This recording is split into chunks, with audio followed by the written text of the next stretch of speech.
Thanks for inviting me to give this talk, a community engaged approach to supervisor training, which is one of the approaches we are taking at UWS.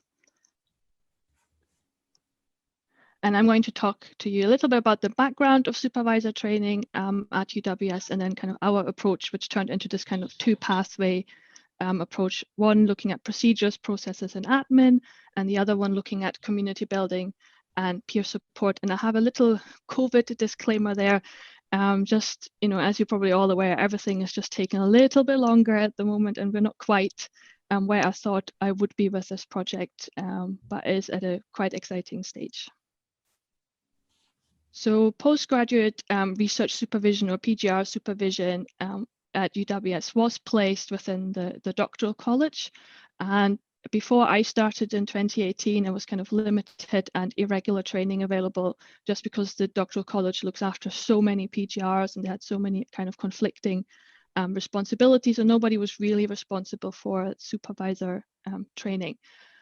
So I started at UWS in 2018. I was the first ever researcher developer at that institution. And one of my first tasks was to actually focus on the PGR development. And I did a review of the PGR support available at UWS. And one of my recommendations to the Research Advisory Committee was that we move PGR supervisor training out of the doctoral college and into UWS Academy, which is the team I'm based in. And this is kind of the academic development team at UWS. And we just seem to take the approach between, students and staff separation rather than research and learning and teaching separation. One of the first things I did kind of the start of the summer was to kind of, do a literature review. So I'm very glad that the UKCG Good Supervisor Practice Framework is openly available, because we're not a member. And that is a really good framework to kind of start, and something we're looking into, how to implement some of those things at UWS. I also looked at other institutions, either things they had published, but also through their websites, and also kind of researcher development and academic development networks I'm part of. And it seems that a lot of institutions take this separation between a mandatory workshop approach, where things that just have to be kind of done through a workshop. They get experienced supervisors engaged to support either some of those workshops, and also that regular engagement is somehow tracked, and that you kind of have to be up to scratch with your with your training as well. I didn't find that much around kind of peer community support, but maybe that's just something that doesn't get shared widely, or maybe that's just something that's kind of happening now as well with the more online environment we find ourselves in. Everyone seems to have a challenge of engaging all supervisors, and some are particularly tricky to engage if they think, they've been supervising for so long, why do they need this training? They know everything. And then going from there, we decided to design a survey and send that out to all PGR supervisors at UWS. And there are, at the moment, or at the time of this, there were 314 supervisors. And we also used the survey to actually get a better understanding of the supervisor community. We also, at the same time of kind of asking them about their experience, we asked if anybody would be interested in supporting supervisor training or community building. And it was also a good way to introduce myself. As a new researcher developer at this institution, I'm still a little bit up against people not quite understanding my role, what I do, who I am. So that was also a good way to kind of get people to know me a little bit as well. So some of the results from the survey. So as I said, it was sent out to 314 supervisors. 74 responses were received, which might not sound like a lot, but apparently for our institution, that's quite okay.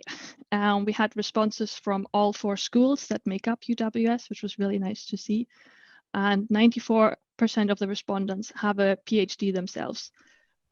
It's not a requirement to have a PhD at UWS at the moment, and that's partly to do with the amount of practitioners we have. So people that come from practice to then into an academic role, and they can supervise if they have an equivalent experience from their practice.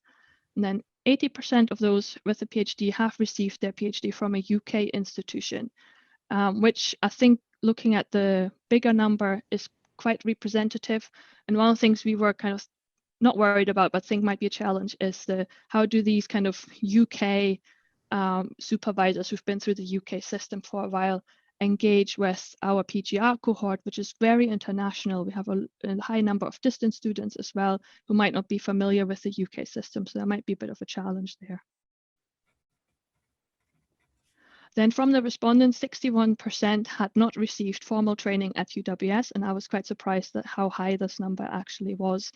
Some people had received training at previous institutions, but obviously that doesn't make up for their not having been training at UWS, and that is one of the reasons we are now changing that, and one of the main reasons I'm now kind of in charge of developing supervisor training and support. From those respondents, 69% had said that they are part of a community already, some sort of kind of peer community. Some of them at UWS, and I know some of our schools are quite active in getting supervisors together. But we also had some people who are in part communities to kind of professional bodies as well. And 51% said they would like to be part of a community of supervisors at UWS, which was great to see as well. So what I did was I then invited those 51% onto a Microsoft team, and I've heard just on the keynote Q&A, Michelle saying that that's what they have done as well. Teams was picked by the majority of people as their preferred platform, and I really like Teams, and I think it's a great way to build community support, share information. At the moment, it's my direct communication pathway to whoever is on the team. And I have been involved in other online communities, especially over the summer, and we're going to use some of those lessons learned from there as well. Then on this, what's now called the PGR Supervisor Forum, we ran kind of open forum groups. So it was just an open invitation to whoever was on this team, where I shared the survey findings, and then we had a guided discussion. And the outcomes from those kind of focus groups were that there's definitely a lack of support, especially for new supervisors. And not really a sense for supervisors like where they would start, but also some supervisors, and I've seen that in the chat in the keynote as well, sometimes supervisors getting thrown into supervision because there's just so many PhD students and it wasn't really part of their development plan. There are some big issues and questions around expectation management for the supervisors, but also how they would do that for their PGRs they're supervising, and definitely need for knowledge exchange and new supervisors really wanting to learn from experienced supervisors. So for the processes, procedures, and admin side, we probably will make this a compulsory kind of factor, which will depend on how engaged our HR teams will be with kind of monitoring that. And we're working towards some kind of getting started session. So either asynchronous or kind of synchronous, probably a mix of both. We are in quite a good position at the moment because we are changing our monitoring software. So we're moving away from what's called My PGR platform onto SkillsForge. And that is a really great opportunity to actually catch everyone and basically say, you have to come to SkillsForge training. And then, we throw in some other things as well. And then there can't be this excuse of, oh, I've been a supervisor for a really long time because we're changing the system. That's a good way to catch everybody. I'm working closely with the doctoral college and our vice principal, research, innovation, and engagement to make sure this is all in line with, obviously UWS procedures. On the community side, community building takes time. At the moment, obviously, with the kind of online environment, there seems to be a bit of a need for having these kind of like teams or similar groups, which is quite good. And staff are also getting a little bit better with the online environment. And I know if I would have done this like a year ago, that would have not happened. But planning themed supervisor chats just to get people in and engage. And I have support from experienced supervisors as well. And with them, I'm working on asynchronous resources. So what's next for us is that we're going to build on the Teams page. And with that, we have a SharePoint side that I really like, the interconnection with all the Office packages. We're also looking at to maybe integrate Moodle, and there's a way to apparently integrate Moodle into Teams, and we're looking into that with IT. So for now, we're going to invest time and resources into building this, also increase the awareness of my role at UWS as a researcher developer and the supervisor training. And I'll communicate regularly with the supervisor community through Teams.